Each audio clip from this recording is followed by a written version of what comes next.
గారు ఇంకా ఆవిడ వాయిస్ తీసుకోలేదు. నమస్తే అండి. నమస్తే. నమస్తే, చెప్పండి.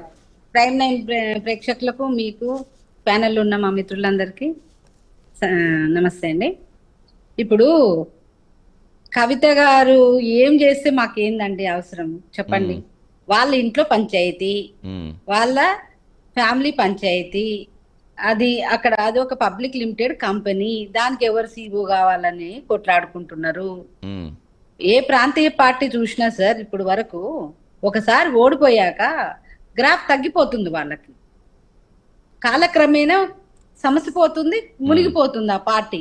ఇప్పుడు కూడా ఆ మునిగిపోయే పార్టీగా మారిపోయిన, ఏమంటారు అదేదో సినిమాలా మారిపోయిన చంద్రముఖిగా మారిపోయిన అని చెప్తారు చూడండి, ఆ విధంగా ఇప్పుడు కుంగి కృషించిపోయి ఇంకా తెరమరగయ్యే పరిస్థితిలో ఉన్నప్పుడు ఏదో రకంగా మనము లీడర్లము, మనం ఇంకా ఇదున్నాము అని చెప్పుకోవడం కోసం వీళ్ళు ఆడుతున్న డ్రామాలు, అంతేగాని ఈ మునిగిపోయిన నావకి ఎవరు కెప్టెన్ అయితే ఏంది, ఆ కెప్టెన్లు ఎవరుంటే ఏంది, వాళ్ళు కొట్లాడుకొని సరే వాళ్ళ డ్రామా ఓకే, వాళ్ళ డ్రామా ఓకే, కానీ ఇప్పుడు బీజేపీ పాత్ర గురించి ఎక్కువ చర్చ జరుగుతుంది కదా, పార్టీ మీద మట్టి పోయడము ఇది మానుకోవాలి ఫస్ట్.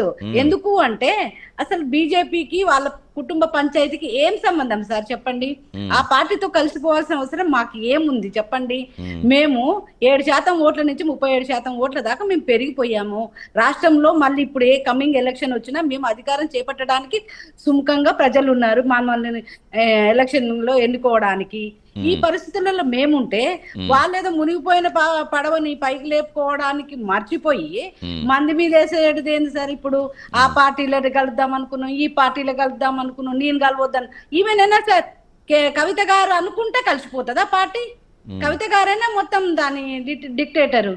ఒకవేళ వాళ్ళు ఎవరితోటైనా కలవాలనుకుంటే కేసీఆర్ గారు తీసుకోవాలి నిర్ణయం, కేసీఆర్ గారు చెప్పాలి.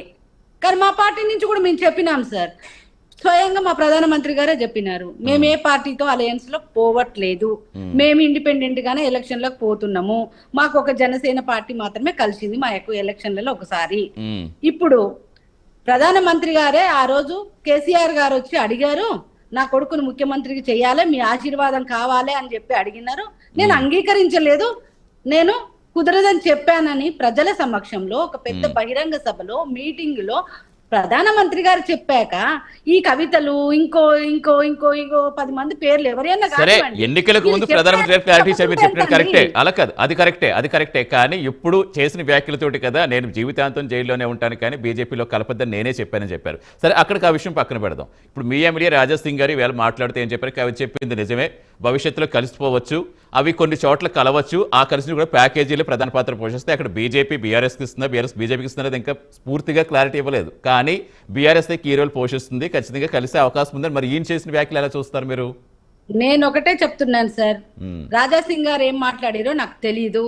నా పార్టీ లైన్ అయితే యాజ్ ఎ స్పోక్స్ పర్సన్ గా ఇదే, మా అధ్యక్షులు చెప్పింది ఇదే, మా లైన్ ఇదే. ఆయన పర్సనల్ గా ఏం మాట్లాడారు అనేది నాకు అనవసరం. మా పార్టీ ఏ పార్టీతో కలుస్తలేదు, ఇప్పటి వరకు మాకు అలాంటి ఆదేశాలు ఏవీ లేవు. స్వయంగా మా ప్రధానమంత్రి గారే చెప్పారు కాబట్టి మాకు అలాంటివి ఏమీ తెలియదు. ఎందుకు అంటే ఆమె ఎవరో కవిత చెప్పిందని చెప్పేసి మా పార్టీని తీసుకుపోయి ఏ పార్టీలోనో కలిపే వాళ్ళ ఏదో అలయన్స్ లో పెట్టుకొని వీళ్ళని వాళ్ళ చేసుకొని వాళ్ళని ఇందులో చేర్చుకొని ఆమె పదవి కోసం ఆమె పార్టీలో కొట్లాడాలి. వాళ్ళ నాయనతో కొట్లాడు, వాళ్ళ అన్నతో కొట్లాడు, వాళ్ళ బావతో కొట్లాడు, ఆమె ఇంకేమైనా కొట్లాడు, వాళ్ళ టేబుల్ మీద ఫైటింగ్. ఆ టేబుల్ మీద ఫైటింగ్ తీసుకొచ్చి దేశంలో 21 రాష్ట్రాలలో ఉన్న మా మీద ప్రయోగించడం ఏందండి? ఆమెను ఎవరు పట్టించుకోకుండా ఉంటే ఆమె ఇంకేదైనా పనులు చేసుకోవాలి, ఆమె ఇంకే విధంగా వాళ్ళ నాయనతో ఫైటింగ్ చేసుకోవాలి.